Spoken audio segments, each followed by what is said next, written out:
지금 이 영상 클릭하신 분들, 혹시 내가 맡긴 사무실에서 연락도 잘 안 되고, 내 사건 기각되는 거 아닌가? 불안해서 잠 못 자고 계시지는 않나요?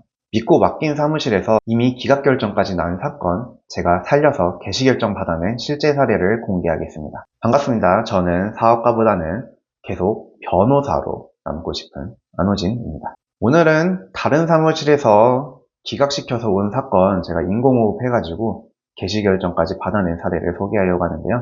어느 날 의뢰인 한 분께서 기존 사무실이 일을 너무 안 하는 것 같고 소통도 잘 안 돼가지고 해임을 했는데 법원에 낸 서류도 잘 안 돌려줘가지고 이거 어떻게 해야 될지 모르겠다는 겁니다. 심지어 이미 보정 권고가 나와서 당장 보정서를 제출해야 하는 상황인데 말이죠. 근데 전화 상담을 해보니까 의뢰인께서 이 신청 내용에 대해서 막 구체적으로는 잘 모르고 당장 보정 권고 나온 것에 대한 사진만 가지고 있으셨기 때문에 제가 한정적인 정보밖에 알 수 없는 상황이었습니다.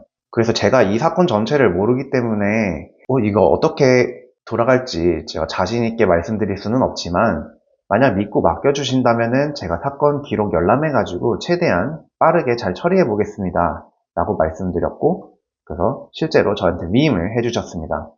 그 전화 받은 당일 바로 위임장 제출하고 보정기간 연장 신청서와 함께 기록 열람 허가 신청을 넣었습니다. 그런데 사건 맡은 다음날 제가 다시 확인을 해보니까 위임장을 제출한 날에 기각 결정도 같이 내려져 있었습니다. 보니까 기존 사무실에서 보정기한을 한참 넘겼고 심지어 이 법원 서류를 일주일 이내에 확인을 안 해가지고 자동 송달 처리가 되었었는데 의뢰인이 이 보정 권고 나왔다는 것을 안 날은 이미 보정 기간이 지난 후였습니다. 이런 거를 봤을 때는 아마 서류를 읽는 것을 놓쳐가지고 모르고 있었던 것이 아닌가 싶은데요. 여기서 진짜 또 무서운 거는 즉시 항고 기간이 딱 일주일이라는 점입니다. 기각 결정을 받은 일주일 이내에 시항고와 보정서를 제출하지 못하면은 그동안 낸 비용, 시간, 노력 그냥 다 공중에 뿌리게 되는 겁니다. 위임장 넣자마자 기각 결정 나온 황당한 순간 제가 어떻게 했을까요? 일단 소송 기록 열람하고를 빨리 받아가지고 기록을 보기 위해서 재판부에 전화해서 기록을 받아봤고요.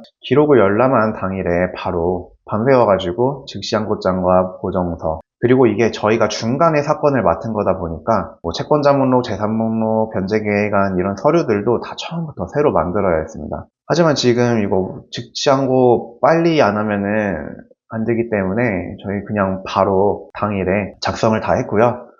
심지어 법원에서 의뢰인에게 외부 회생위험 보수 15만 원을 제출하라는 명령도 있었는데 이거를 제대로 안내를 하지도 않은 상태에서 보정서에는 그냥 제출했습니다 라고만 써가지고 냈던 것을 발견을 했습니다. 결국 즉시항고장에는 의뢰인의 기각결정 사유가 외부 회생위험 보수 15만 원 내지 않았다는 것과 불성실하게 서류를 제출해서 시간을 끄는 것 같다라는 거기 때문에 저희가 즉시항고장에는 이건 의뢰인의 고의가 아니라 대리인이 안내를 잘 안 해줘가지고 기간을 놓친 것 뿐이었다 라고 재판부를 논리와 감정으로 설득했습니다. 물론 재판부에서 보정을 하도록 한 내용들도 다 썼고요. 특히 이 의뢰인의 경우에는 이전에 동업을 하다가 동업을 정산하면서 그 동업자에게 이체한 내역들이 있는데 재산 은닉이나 편파 변제로 보이니 청산가치를 반영하라 라는 보정 권고가 있었고, 이거에 대해서는 제가 의뢰인에게 자료를 받아가지고 이거는 동업관계에 있었고 그 전에 동업자가 이미 이 사업에 투자한 돈들이 이만큼 있었고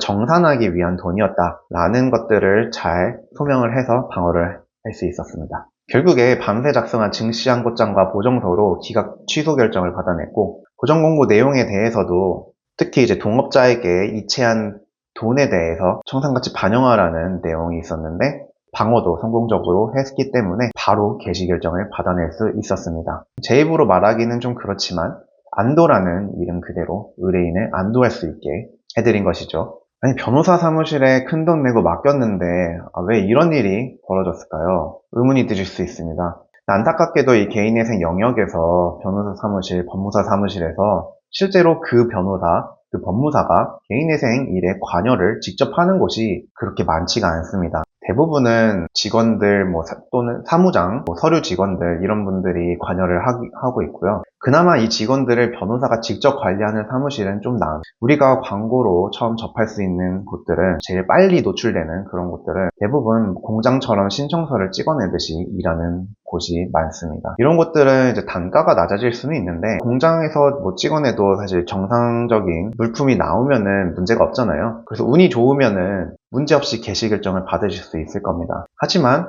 가끔씩 나오는 이런 불량품 같은 사고가 하필이면 내 사건에서 터질 수 있기 때문에 인생이 걸린 일인데 좀 신중하게 선택하실 필요가 있지 않을까 생각합니다. 제가 처음에 사업가보다는 변호사로 남고 싶은 안호진이다 라고 소개를 드렸는데 저는 정말 이 변호사로서 떳떳하게 돈을 벌고 싶은 마음을 가지고 있습니다. 그런 마음에서 매달 수임하는 건수를 제한하고 있는데요. 제가 모험이 하나이기 때문에 5월 달에는 딱 10분만 직접 케어를 해가지고 사건을 수임하려고 합니다. 지금 내 사건이 산으로 가고 있는 것 같아서 불안하시거나 첫 단추를 제대로 끼우고 싶다라는 분들은 아래 고정 댓글 링크로 상담 신청을 남겨주세요.